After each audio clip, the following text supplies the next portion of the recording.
Welcome to Ramana's Iddi zone YouTube channel. ఇంకా ఈ ఛానల్ని ఎవరైనా సబ్స్క్రైబ్ చేయకపోతే దయచేసి సబ్స్క్రైబ్ చేసుకోగలరు. ఈ వీడియోలో మనము ఈవో గ్రేడ్ 3కి సంబంధించి పేపర్ 2లో భాగంగా 7వ చాప్టర్ ఏముంది మనకి ఇక్కడ 7వ చాప్టర్ మనకు వైదిక సంస్కృతి అంటే మనకి ఇక్కడ ఈ 7వ చాప్టర్ అయినటువంటి వైదిక సంస్కృతిలో గత 2 నోటిఫికేషన్లు అడిగినటువంటి ప్రశ్నల గురించి ఒకసారి మనము డిస్కస్ చేద్దాం. ఇక్కడ మనం బాగా గమనించేటువంటి ఇక్కడ మొదటి ప్రశ్న ఏంటంటే మనకు మీమాంస. ఇక్కడ మనకు మీమాంస సూత్రాలను రచించిన వారు ఎవరంటే మనకు జైమిని అని మనం గుర్తుపెట్టుకోవాలి. ఈ జైమిని అనగానే మనకు రెండు గ్రంథాలు గుర్తు రావాలి. ఒకటి ఏంటంటే మనకు మీమాంస గుర్తు రావాలి, అదేవిధంగా మనకు ఒకసారికి మనకేంటి సామవేదం గుర్తు రావాలి. అంటే మనకు ఇక్కడ సామవేదాన్ని సంకలనం చేసిన వ్యక్తి జైమినే, అదేవిధంగా మనకు ఒకసారికి మీమాంస సూత్రాలను రచించింది కూడా జైమినే. ఓకేనా.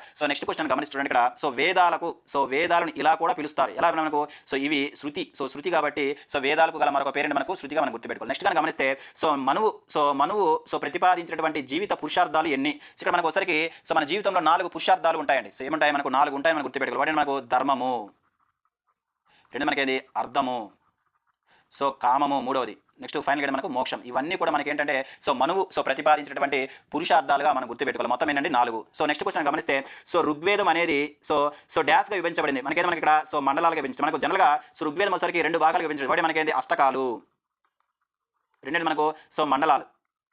మండలాలు సరికి మొత్తం 10 మండలాలు విభజిస్తే అష్టకాలు సరికి మనకి 8 అష్టకాలు విభజించినట్లుగా మనం గుర్తుపెట్టుకోవాలి ఋగ్వేదాన్ని. నెక్స్ట్ క్వశ్చన్ మనం గమనిస్తే చూడండి ఇక్కడ నెక్స్ట్ క్వశ్చన్ అండి.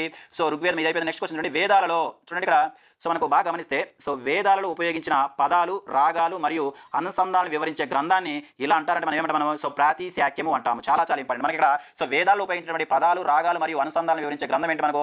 ప్రాతిశాఖ్యం అని గుర్తుపెట్టుకోవాలి. నెక్స్ట్ క్వశ్చన్ గమనిస్తే తైత్తరీయ బ్రాహ్మణము ఏ వేదానికి సంబంధించింది? మనకి ఇక్కడ తైత్తరీయ బ్రాహ్మణము సరికి ఏ వేదానికి సంబంధించి మనకు కృష్ణ యజుర్వేద వేదానికి సంబంధించింది. ఓకేనా. నెక్స్ట్ క్వశ్చన్ గమనిస్తే ఆయుర్వేదము ఎన్ని చికిత్స విధానాలను వివరించిందని మనకు ఆయుర్వేదం మొత్తము 8 రకాల చికిత్స విధానాలను మనం వివరించినట్లుగా మనం గుర్తుపెట్టుకోవాలి. నెక్స్ట్ క్వశ్చన్ గమనిస్తే ఇక్కడ మనకు ఉద్దాలక మహర్షి చేసినటువంటి విశ్వజిత్ యాగాన్ని ఏ ఉపనిషత్తులో వివరించబడింది? మనకు కఠోపనిషత్తు మనం గుర్తుపెట్టుకోవాలి. నచికేతుడు స్టోరీ అదేవిధంగా మనకు ఈ ఉద్దాలక మహర్షి చేసినటువంటి విశ్వజిత్ యాగము గురించి మనకు ఏ ఉపనిషత్తులో ఉంది? మనకు కఠోపనిషత్తులో ఉన్నట్లుగా మనం గుర్తుపెట్టుకోవాలి. నెక్స్ట్ క్వశ్చన్ గమనిస్తే హిందూ సాంప్రదాయంలో ఎన్ని ఆశ్రమాలు ఉన్నాయి? ఎన్ని ఉన్నాయి మొత్తం? మనకు 4 ఆశ్రమాలు ఉన్నాయి. మనకు పురుషార్థాలు 4, అదేవిధంగా మనకు ఒకసారికి మనకు ఆశ్రమాలు కూడా ఎన్ని ఉన్నాయి? మనకు 4 ఉన్నాయి. మొదటి మనకు బ్రహ్మచర్యము, రెండోది మనకు గృహస్థము, మూడోసరికి వానప్రస్థము, అదేవిధంగా 5 చిట్ట చివరిది 4వది ఏంటి మనకు సన్యాసంగా మనం గుర్తుపెట్టుకోవాలి. ఓకేనా. నెక్స్ట్ క్వశ్చన్ ఇక్కడ గమనిస్తే చూడండి ఇక్కడ నెక్స్ట్ క్వశ్చన్ చూడండి. నెక్స్ట్ క్వశ్చన్ ఏంటంటే మనకి ఇక్కడ బాగా గమనిస్తే సామవేదానికి చెందినటువంటి ఋత్వికుని ఇలా పిలుస్తారు. మనకి ఋత్వికుడు అంటే పఠించేవాడని అర్థం. అంటే మనకు సామవేదానికి సంబంధించిన మంత్రాలను పఠించేవాడిని మనం ఏమంటాం? ఉద్గతుడు అంటాము. ఋగ్వేదానికి సంబంధించిన వాడిని మనం ఏమంటాము? హోత్రి అంటే. అదేవిధంగా మనకు సామవేదానికి సంబంధించినటువంటి మంత్రాలను పఠించేవాడిని ఉద్భకుడు అంటే. నెక్స్ట్ సరికి అధర్వణ వేదానికి సంబంధించిన మంత్రాలను సరికి అధ్వర్యు. యజుర్వేదానికి సంబంధించినటువంటి వ్యక్తిని మనం ఏమంటాము? యజుర్వేదానికి సంబంధించిన సరికి అధ్వర్యు. అధర్వణ వేదానికి సంబంధించిన వ్యక్తి బ్రహ్మ అని పిలుస్తాం. చాలా ఇంపార్టెంట్. ఓకేనా. బ్రహ్మ, అధ్వర్యు, అదేవిధంగా మన సరికి హోత్రి, అదేవిధంగా మనకు ఉద్గతుడు, ఈ 4 మనకు చాలా ఇంపార్టెంట్. ఓకేనా. నెక్స్ట్ క్వశ్చన్ మనం గమనిస్తే చూడండి ఇక్కడ నెక్స్ట్ క్వశ్చన్ చూడండి. నెక్స్ట్ క్వశ్చన్ అంటే ఈ క్రింది వాటిలో వేదములోనే భాగాలను సరైన క్రమంలో అమర్చే ఎంపికను గుర్తించండి. మనకి ఇక్కడ వేదాల్లో మొత్తం ఎన్ని భాగాలు ఉంటాయి? మనకు 4 భాగాలు ఉంటాయి మనం చెప్పుకోవడం జరిగింది. ఏంటి మనకు ఫస్ట్ అది సంహిత, రెండోది మనకు బ్రాహ్మణ, నెక్స్ట్ అరణ్యక, చిట్ట చివరి మనకు ఉపనిషత్తు. అందుకే ఉపనిషత్తును ఏమంటామంటే వేదాంతం అంటాం. అంటే మనకు ఉపనిషత్తు వచ్చేసరికి వేదాంతము అంటాం. ఎందుకంటే ఉపనిషత్తు వచ్చేసరికి వేదాల యొక్క చివరి భాగం కావాలని దీన్ని మనం ఏమంటామంటే వేదాంతము అంటామని గుర్తుపెట్టుకోవాలి. ఓకేనా. ఇక్కడ నెక్స్ట్ క్వశ్చన్ గమనిస్తే నిరుక్త అనే వేద నిఘంటువును ఎవరు రచించారో? మనకు యస్కుడు రచించడం జరిగింది, నిరుక్త. ఓకేనా. నెక్స్ట్ క్వశ్చన్ గమనిస్తే శతపథ బ్రాహ్మణము ఏ వేదంలో ఒక భాగం అంటే మనకు శుక్ల యజుర్వేదం అని గుర్తుపెట్టుకోవాలి. తైత్తరీయ వచ్చరికి మనకు కృష్ణ యజుర్వేదం అయితే శతపథ బ్రాహ్మణం వచ్చరికి మనకు శుక్ల యజుర్వేదానికి సంబంధించింది. నెక్స్ట్ కనుక గమనిస్తే గాయత్రి మంత్రం. ఈ గాయత్రి మంత్రంలో ఎన్ని అక్షరాలు ఉన్నాయి? మనకు 24 అక్షరాలు ఉన్నట్లుగా మనం గుర్తుపెట్టుకోవాలి. మనకి ఇక్కడ గాయత్రి మంత్రం గురించి మనకి ఎక్కడ మనకు ఋగ్వేదంలోనే 3వ మండలంలో ఉంది. ఈ గాయత్రి మంత్రం ఎవరికి సంబంధించి? మనకు సావిత్రి దేవికి సంబంధించింది. ఎవరికంటే మనకు సావిత్రి దేవికి సంబంధించిన గాయత్రి మంత్రం గురించి మనకు ఋగ్వేదంలో 3వ మండలంలో ఉంది మనం గుర్తుపెట్టుకోవాలి. ఈ గాయత్రి మంత్రం ఎన్ని అక్షరాలు ఉంటాయి? మనకు 24 అక్షరాలు ఉంటాయని గుర్తుపెట్టుకోవాలి. ఈ గాయత్రి మంత్రం సంకలనం చేసిన వ్యక్తి మనకు విశ్వామిత్రుడు. ఎవరండి? మనకు విశ్వామిత్రుడిని మనం గుర్తుపెట్టుకోవాలి. ఓకేనా. నెక్స్ట్ క్వశ్చన్ గమనించండి ఇక్కడ చాందోగ్యోపనిషత్తు ఏ వేదంలోనే భాగం అంటే మనకు సామవేదము. చాలా ఇంపార్టెంట్. మనకు ఇక్కడ సామవేదం సామవేదానికి సంబంధించినటువంటి ఉపనిషత్తు ఏంటంటే మనకు చాందోగ్య ఉపనిషత్తు మనం గుర్తుపెట్టుకోవాలి. ఓకే. నెక్స్ట్ క్వశ్చన్ గమనిస్తే సంహిత అంటే ఏంటంటే మనకు మంత్రాల సంకలనము. అంటే మనకి సంహిత అంటే అర్థం ఏంటంటే మనకు మంత్రాల సంకలనంగా మనం గుర్తుపెట్టుకోవాలి. నెక్స్ట్ క్వశ్చన్ గమనిస్తే ఋగ్వేదంలోని ఏ మండలాన్ని మనము పవమాన మండలం అంటాము. చాలా ఇంపార్టెంట్. మనకు 9వ మండలం. ఎందుకంటే మనకు ఈ 9వ మండలం దేని గురించి? మనకు సోమదేవుడి గురించి. ఎవరి గురించి? మనకు సోమదేవుడి గురించి. ఈ సోమదేవుడు గుర్తుకు మనకు సోమపాణ్యం ఉంటుంది.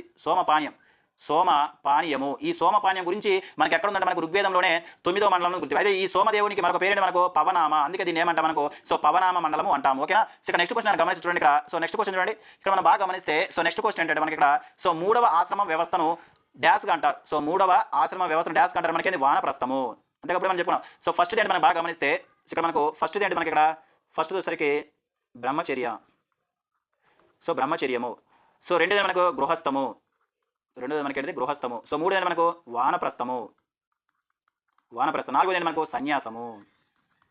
సో ఇది అంటే మనకి 3వ ఆశ్రమ వ్యవస్థ అంటే మనకు వానప్రస్థంగా మనం గుర్తుపెట్టుకోవాలి. నెక్స్ట్ సో వేదాంత పరిభాషలో ఈ వాక్యాన్ని మహావాక్యంగా పరిగణిస్తారు మనకు తత్వం అసలు మనం గుర్తుపెట్టుకోవాలి. సో నెక్స్ట్ క్వశ్చన్ గమనిస్తే సో వేద శాస్త్రాలలో సో నిష్ణాతులైనటువంటి సో నిష్ణాతులైన పూర్వ మహిళ ఎవరు? ఇప్పుడు మనం చెప్పు ఎవరు మనకు మైత్రేయి, అదేవిధంగా మనకు గార్గి కూడా ఉంది. వీళ్ళిద్దరు సో మైత్రేయి మరియు గార్గి వచ్చేసరికి మనకు వేద శాస్త్రాలలో సో నిష్ణాతులైనటువంటి మహిళలుగా మనం చెప్పుకోవచ్చు. నెక్స్ట్ క్వశ్చన్ గమనిస్తే అష్టాధ్యాయి రచించింది అంటే మనకు పాణిని. సో ఇది మనకు తెలుసు, ఇది వ్యాకరణ గ్రంథం. సో నెక్స్ట్ క్వశ్చన్ గమనిస్తే ఋగ్వేదంలో ప్రధానంగా ఏమి ఉంటుంది? సో ఋగ్వేదంలో ప్రధానంగా ఏముంటుంది? మనకు దేవతలను స్తోత్రాలు ఉంటుంది. మనకు సో దేవతలను ప్రసన్నం చేసుకోవడానికి సో దేవతల స్తోత్రాల గురించి మనకు ఎక్కడ ఉంటుంది? మనకు సో ప్రధానంగా ఋగ్వేదంలో ఉంటుంది. సో నెక్స్ట్ క్వశ్చన్ గమనిస్తే సో యజుర్వేదము ప్రధానంగా ఏ విషయంపై ఆధారపడి ఉంటుంది? మనకి ఏది మనం చెప్పుకునేది మనకు సో యజ్ఞ కర్మకాండాల నిర్వహణ గురించి, మనకు యజ్ఞాలు అదేవిధంగా సో కర్మకాండాల గురించి, సో మనకి యజ్ఞాలు యాగాల గురించి ఉన్నటువంటి సో వేదం మనకి యజుర్వేదం. సో నెక్స్ట్ క్వశ్చన్ గమనిస్తే వైదిక కర్మకాండాలలో సామవేదం యొక్క ప్రాముఖ్యత ఏమిటంటే మనకు ఋగ్వేదంలోనే మంత్రంలో గాన రూపంలోనే ఉంచడం అనమాట. ఇక్కడ గమనిస్తే ఈ సామవేదం వచ్చేసరికి సంగీతానికి సంబంధించిన అంటే మనకు ఋగ్వేదంలోని మంత్రాలను గాన రూపంలో ఉచ్చరించడమే ఈ సామవేదం యొక్క ప్రాముఖ్యత మనం గుర్తుపెట్టుకోవాలి. అదే సింపుల్ మనకు గుర్తుపెట్టి ఇంపార్టెంట్ పాయింట్ మనకు సో సామవేదం ఉన్నటువంటి మంత్రాలు ఎక్కడి నుంచి తీసుకోబడింది అంటే మనకు ఋగ్వేదం నుంచి తీసుకోబడింది. ఓకేనా. సో నెక్స్ట్ క్వశ్చన్ గమనిస్తే అధర్వణ వేదం మనకు ఇతర 3 వేదాల కంటే సో ప్రత్యేకత ఏంటంటే మనకు ఇక్కడ సో ఐహిక జీవిత ప్రయోజనాలు ఎక్కువగా కలిగి ఉన్నటువంటి వేదం మనకు ఏంటంటే మనకి ఇక్కడ సో మనకు అధర్వణ వేదం అని గుర్తుపెట్టుకోవాలి. సో నెక్స్ట్ క్వశ్చన్ గమనిస్తే సో వేదాలలో తాత్విక బోధన సో ఆధ్యాత్మిక జ్ఞానము సో ప్రధానంగా ఏ భాగంలో ఉంటుంది? మనకు ఉపనిషత్తులు. చాలా ఇంపార్టెంట్. మనకి ఇక్కడ ఉపనిషత్తుల ద్వారా మనకు సో ఉపనిషత్తుల్లో మనకు తాత్విక బోధన, ఉపనిషత్తులో తాత్విక బోధన ఉంటుంది, అదేవిధంగా ఆధ్యాత్మిక భావన, అదేవిధంగా జ్ఞానం కూడా మనకు ప్రసాదిస్తున్న ఈ ఉపనిషత్తుల ద్వారా మనం గుర్తుపెట్టుకోవాలి. సో నెక్స్ట్ క్వశ్చన్ గమనిస్తే చూడండి.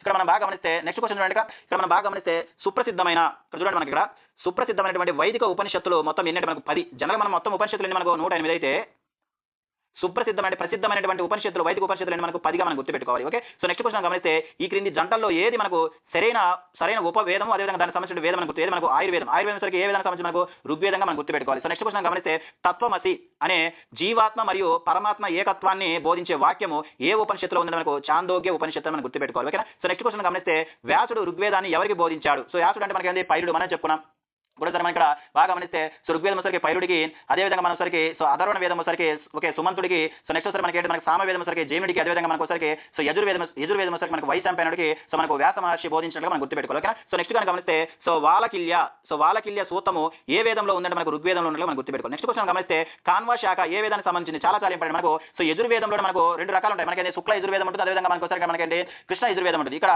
ఈ శుక్ల యజుర్వేదంలో ఒక శాఖ మనకి కాన్వ శాఖగా మనం గుర్తుపెట్టుకోవాలి. సో నెక్స్ట్ క్వశ్చన్ గమనిస్తే సో ముండోపనిషత్తు ఏ వేదానికి సంబంధించిన మనకు అధర్వణ వేదానికి సంబంధించినగా గుర్తుపెట్టుకోవాలి. సో నెక్స్ట్ క్వశ్చన్ మనకి ఇక్కడ యజుర్వేదంలో ఎన్ని శాఖలు కలవు? చాలా ఇంపార్టెంట్. ఇక్కడ మనకు యజుర్వేదంలో మొత్తం ఎన్ని శాఖలు ఉన్నాయి? మనకు 101 శాఖలు ఉన్నట్లుగా మనం గుర్తుపెట్టుకోవాలి. ఇవి మనకు గత 2 నోటిఫికేషన్లలో ఉన్నటువంటి వచ్చినటువంటి సో మనకు ఈవో గ్రేడ్ 3 సంబంధించి పేపర్ 2లో భాగంగా సో మనకి 7వ చాప్టర్ అయినటువంటి వైదిక సంస్కృతి మీద వచ్చినటువంటి PYQs అన్నమాట. సో వచ్చే వీడియోలో మరొక చాప్టర్ గురించి మనం ఎగ్జామినేషన్ పాయింట్ ఆఫ్ లో చర్చించుకుందాము. ఇవన్నీ కూడా మీకు చక్కగా ఉపయోగపడుతున్నాయి. దయచేసి నా ఛానల్ని సో లైక్ చేయండి, అదేవిధంగా షేర్ చేయండి, ముఖ్యంగా సబ్స్క్రైబ్ చేయండి. ఇంతవరకు చూసినందుకు ధన్యవాదాలు.